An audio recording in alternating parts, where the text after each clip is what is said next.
I wanted to jump on a live here exclusively with my Front Porch Book Club.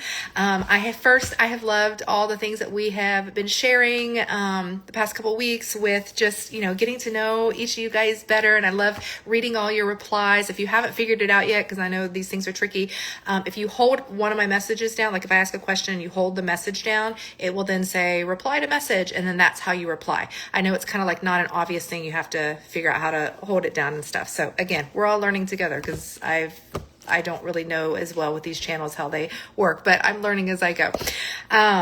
So thanks for all those who are participating and joining me on this journey of, I love all the topics we're talking about, but then one of the big topics is I'm in the process of publishing a book, which is crazy that I'm even like at this point.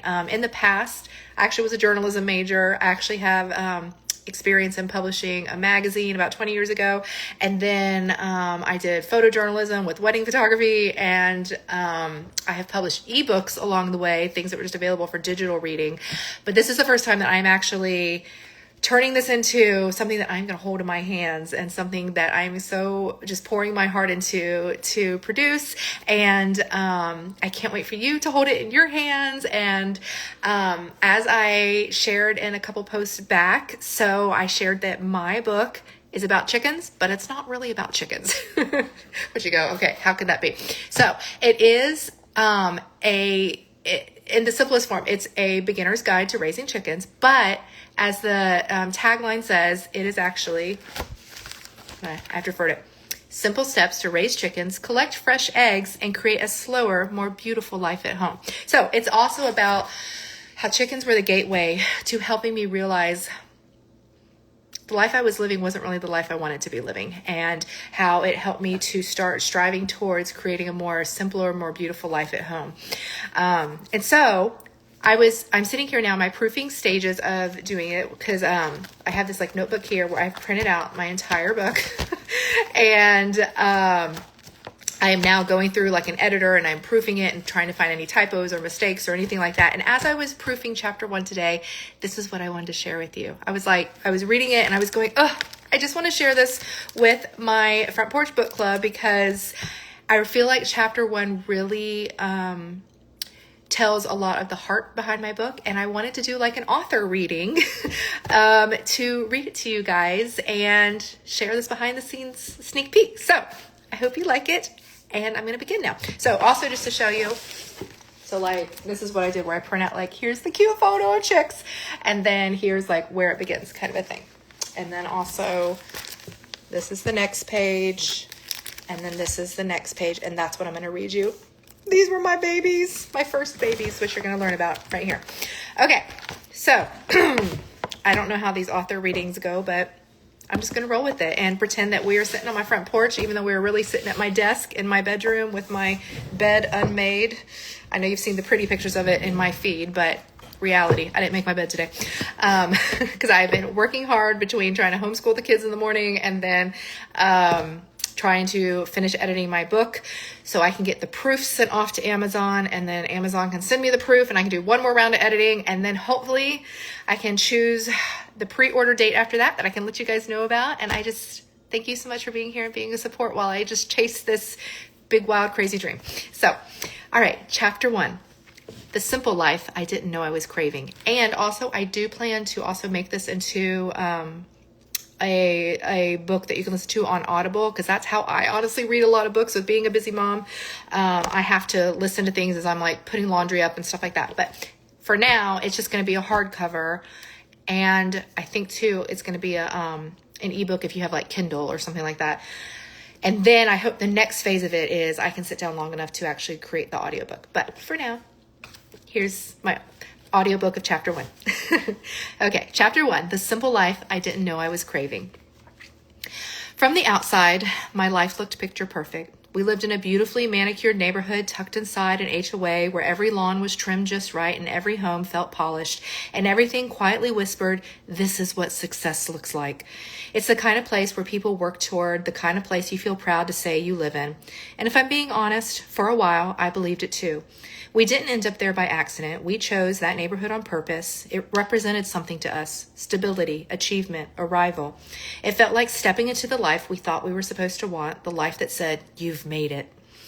Around that same time, I had stepped into real estate and things took off quickly. Within a few short months, I was closing deals, hitting high sales numbers, and moving to the kind of financial success that most people spend years trying to reach. On paper, everything was working. But behind the scenes, something didn't feel right. What I didn't expect was how draining it all felt. The pace, the pressure, the constant push to produce more, close more, be more. It was a world that rewarded achievement, but it quietly took from you at the same time. And the more I leaned into it, the more I began to feel a tension I couldn't ignore. Because while I was building something that looked successful on the outside world, I was also slowly realizing it wasn't the life I wanted. Not really. There was a day, a moment I'll never forget, when everything became very clear. A family emergency came up, and I was suddenly faced with a choice I hadn't expected to make so soon into my real estate career: my job or my family. Everything in the world I had been building pointed toward choosing my new career. Responsibility, commitment, the path I had worked so hard to create. But deep down, I already knew, without hesitation, I chose my family and eventually homeschooling my children. And in that moment, even though I didn't have all the answers, I felt a quiet sense of peace settle over me, the kind that didn't come from logic, but from trusting I was doing something right.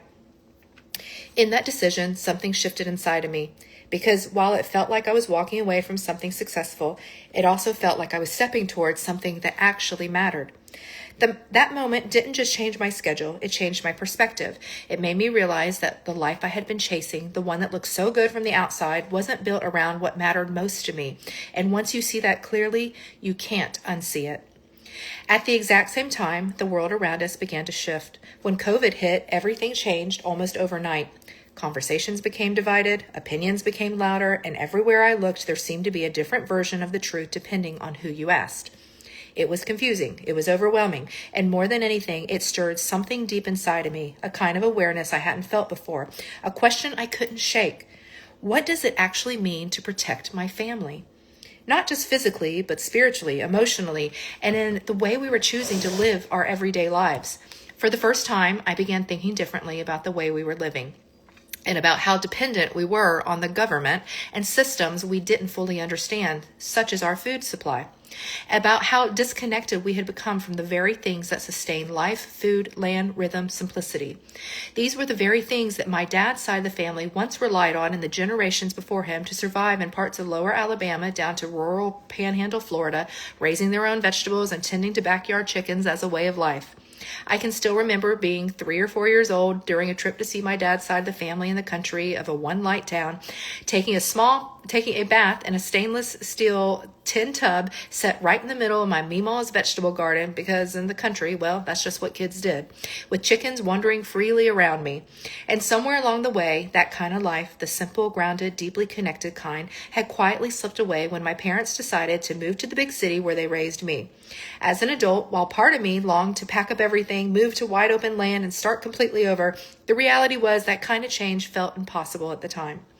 We were rooted where we were with jobs and family and friends, so instead of doing everything, I started wondering, what would it look like to do something? Something small, something simple, something within reach. That's when the idea came to me. What if we got chickens? Now, if I'm being completely honest, this decision wasn't about becoming fully self-sustainable overnight. That felt far out of reach at the time. But it was about taking a small step towards something I could control. In a world that suddenly felt uncertain and out of my hands, raising chickens felt like a tangible way to care for my family in a more intentional way. A way to provide something real, something nourishing, something I could trust to be a simple step toward the life I dreamed of. I couldn't do everything, but I could do this. Looking back now, I couldn't help but laugh at how it actually started with something much simpler. Years earlier, I was watching a celebrity share glimpses of her home life in a reality show, and tucked into her world of pets was the most adorable, fluffy little chicken I had ever seen, a Silkie.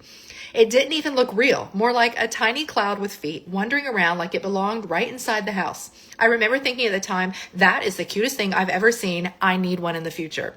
And somehow that image stayed with me through the years.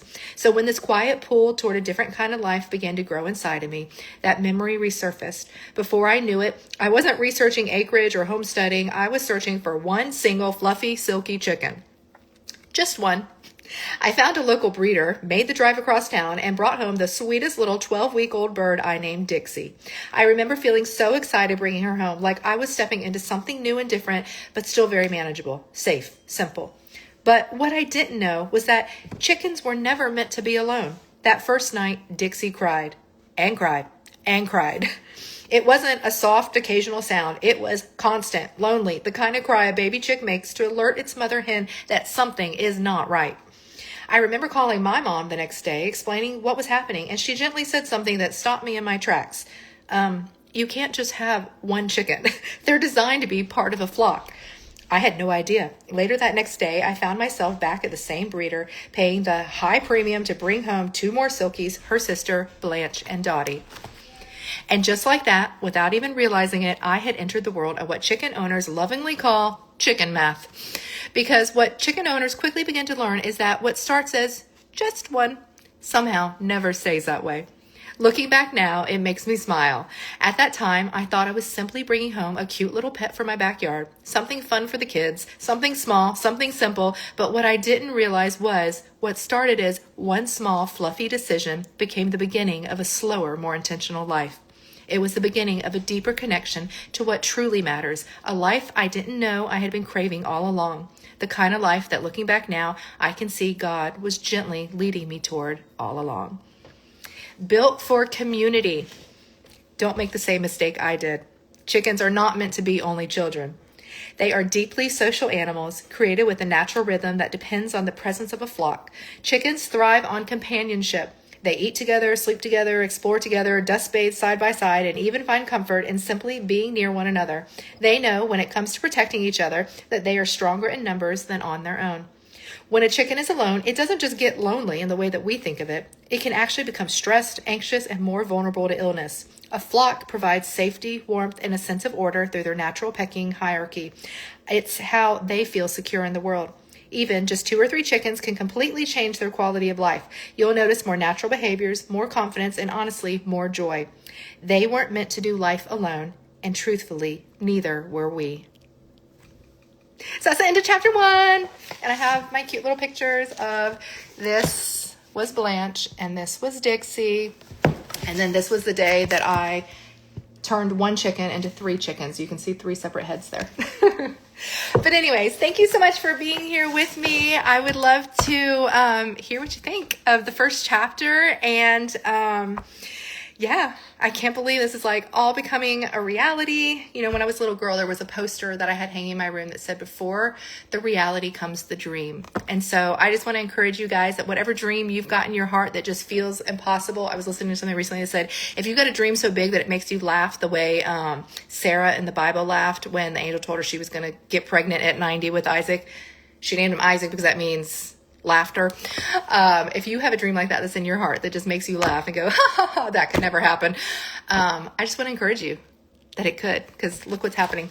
My book that made me laugh, like, oh my gosh, me write a book about chickens. It's becoming a reality. So if I can do it, you can do it too, whatever the dream is in your heart. Okay, I'm going to stop this. I'm going to get it posted and let me know what you think. All right, thanks friends.